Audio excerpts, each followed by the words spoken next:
Dan ada ulama yang tentu saja sebaliknya. Orang-orang yang dengan ilmunya dia semakin fear kepada Allah.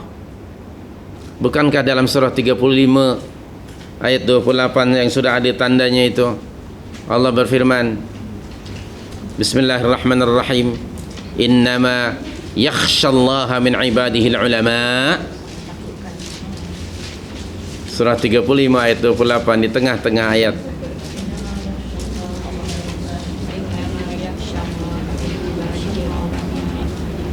Inilah dia karakter ulama. Karakter ulama ialah makin bertambah ilmunya, dia makin fear kepada Allah. Man lam yakhshallaha laisa bi'alimin, kata ulama tafsir. Sesiapa yang tidak gerun kepada Allah, maka dia bukan seorang alim. Jadi karakter orang alim ialah fear, gerun kepada Allah. Nak mencari macam ini yang susah. Jadi ulama itu bukan hanya knowledgeable person. How many knowledgeable person? Tapi do they fear pada Allah? Itu masalahnya. Fear kepada Allah bukan kemudian menutup muka hari-hari. Takut tak? Atau masuk dalam gua, masuk dalam kelambu, turn off semua light lah.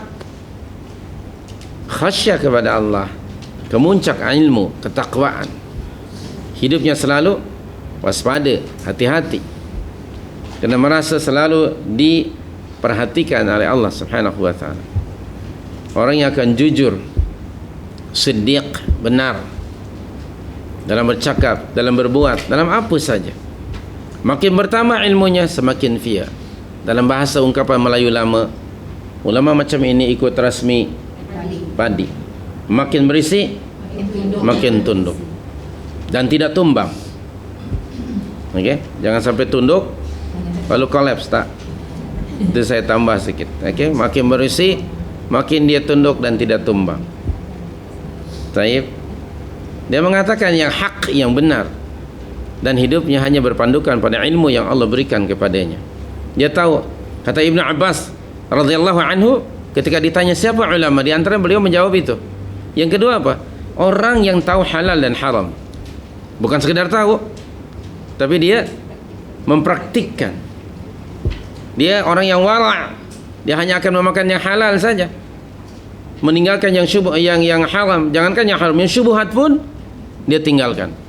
Kadang-kadang sampai ke peringkat sebenarnya benda tu tak ada apa-apa, tapi kerana bimbangkan ada apa-apa di sebalik apa tu, maka dia pun meninggalkannya.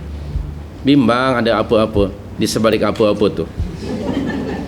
Dia bukan tidak mengapa. Kalau orang lain, tak apa. Apa yang tak apa? Tak apalah, dia tak ada apa-apa. Apa yang tak ada apa-apa? Tak apa-apalah.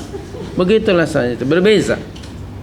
Kemudian ulama kata Abdullah bin Abbas radhiyallahu anhu ialah orang yang selalu merelitkan ucapannya, fikirannya, perbuatannya dengan hari akhirat, dengan the day of judgment. Itu ulama. Segala perkataannya, pemikirannya, perbuatannya selalu dia relitkan dengan hari pembalasan. Kerana dia sedar apapun yang dia ucapkan, apapun yang dia buat akan ada konsekuensinya nanti pada hari pembalasan. Bagaimana tidak, dia selalu membaca faman ya'mal mithqala dzarratin khairan yarah dan wa man ya'mal mithqala dzarratin syarran yarah. Dia maka itulah dia ulama yang sebenarnya. Okey, khasyah kepada Allah, tahu halal haram, dan kemudian dia selalu ada apa nama hari pembalasan minded lah ya, di dalam akalnya itu. Selalu berfikir ke sana. Dan orang macam ini dia akan waspada dan hati-hati. Bukan main redah aja. Dia tidak punya kamus itu. Bukan seperti orang lain, kebas sajalah belakang kira. Tapi ulama yang sebenarnya ialah depan kira dia. Dia kira dulu sebelumnya. Kalau yang kebas tadi, dia belakang kira. Buat dahulu, belakang kira. Tidak.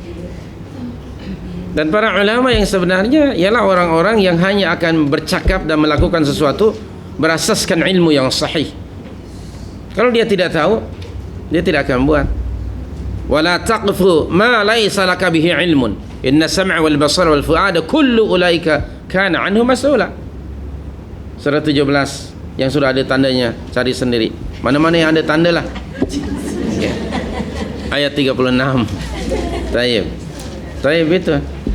Nah, itu seorang alim seperti itu. Allahumma ja'alna minal alimin al-amilin. Taib.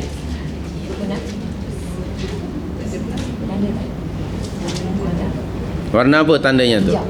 Hijau. Ada yang kuning, ada yang merah. Sudah ada tandanya. Taib.